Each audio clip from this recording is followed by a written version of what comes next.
નમસ્કાર, હું છું શિલ્પા. મારી ચેનલનું નામ છે શિલ્પા સોલંકી કિચન. અને આજે એક સરસ મજાની સ્વીટની રેસિપી હું લઈને આવી છું.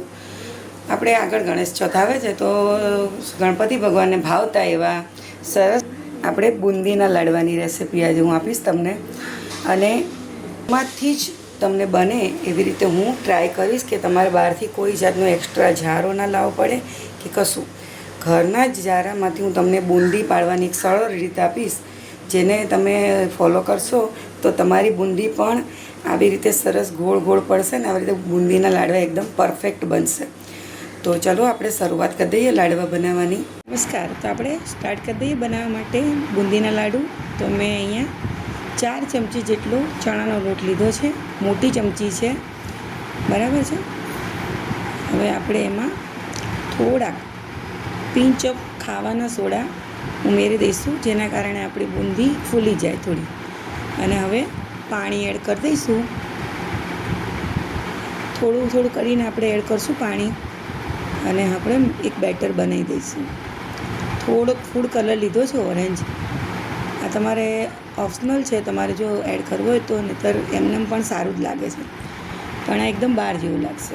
જો આપણે આવી રીતે સરસ મજાનું બેટર તૈયાર કરી દીધું છે. બસ આટલું ઘાટું હોવું જોઈએ બેટર, બરાબર છે. આપણે તેલ ગરમ કરવા પણ મૂકી દીધું હતું અને તેલ ગરમ થઈ ગયું છે. હવે જુઓ, બહારથી જારો ને એવું કશું જરૂર નહીં પડે. આપણે જે ઘરમાં પૂરી તળતા હોય ને એ જ જારાની મદદથી આપણે સરસ ગોળ ગોળ બુંદી પાડીશું.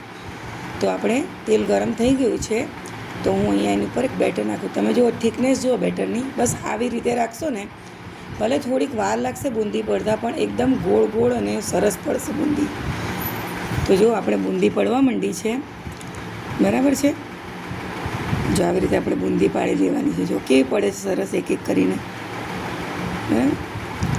તો જુઓ આ કેવી સરસ, જો એકદમ ગોળ ગોળ વગર બુંદીના જાડાએ પણ સરસ મજાની બુંદી તૈયાર થઈ ગઈ છે આપણી, બરાબર છે. આને થોડીક ચડવા દેવાની છે આપણે, થોડીક કડક થાય ને ત્યાં સુધી.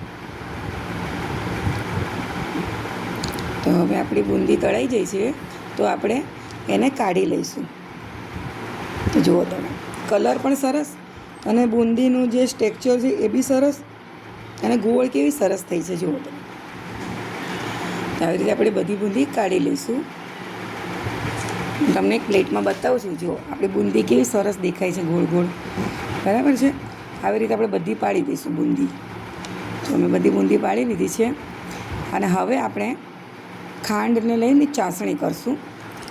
આમાં એક લોયું લઈ લેવાનું છે, અને એમાં આપણે અડધો ગ્લાસ જેટલું પાણી અને મોટા 4 ચમચી ચણાનો લોટ હતો ને, એટલે 1 વાટકી ખાંડ જોશે, કેમ કે આ લાડવા થોડા ગળાશ પડતા હોય, બરાબર છે. તો આપણે હવે ખાંડ ઓગળે ત્યાં સુધી આપણે એને હલાવશું. આમાં 1 તાર કે 2 તારની ચાસણી નથી હોતી, ખાલી ચાસણી ચીકણી થાય ને, જેમ કે ખાંડ ઓગળી અને થોડીક ચાસણીએ ચીકાશ પકડીને, બસ એટલું જ આપણે એને ચડાવવાની હોય છે. ચાસણી થઈ જવાય છે. હવે હું એમાં થોડુંક ઇલાયચીનો ભૂક્કો એડ કરી દઈશ, અને આપણે જે બુંદી તળી છે એ એડ કરી દઈશું એની અંદર. આવી રીતે ગેસ ચાલુ જ રાખવાનો છે, અને આપણે બુંદીને અંદર એક 5 થી 7 મિનિટ ચડવા દેવાની છે ફાસ્ટ ગેસે. જુઓ 5 થી 7 મિનિટમાં બુંદી, જુઓ બધું ચાસણી શોષી લીધી છે. અને મેં થોડી અંદર બદામની કતરણ નાખી છે. તમે બી પણ નાખી શકો છો, મગજતરીનાની. તો જો આપણે ઠંડી કરવા મૂકી દીધી છે. અને હવે થોડી ઠંડી થાય, આપણો હાથ અડી શકે ને, જો આવી રીતે ઠંડી થઈ ગઈ છે, તો બસ પોચા હાથે જ આપણે એના લાડુ વાળી લેવાના છે. તમને જે સાઇઝના, નાના મોટા સાઇઝના ગમે તેવી રીતે જોતા હોય ને એ રીતે પ્રમાણના લાડુ વાળી લેશો. તો જો આવા લાડુ સરસ રીતે ઇઝી રીતે તૈયાર થઈ જાય છે આપણે. તો તૈયાર છે આપણે બુંદીના લાડુ. આ જો કેવા લાગે છે, એકદમ બહારથી લાવ્યા હોય એવા. તો તમે ઘરે ટ્રાય કરજો અને ચોક્કસથી મને કહેજો કે કેવા બન્યા છે. તો તમને મારો વિડીયો ગમ્યો હોય તો લાઇક, શેર અને સબસ્ક્રાઈબ કરી દેજો મારી ચેનલને. Thank you.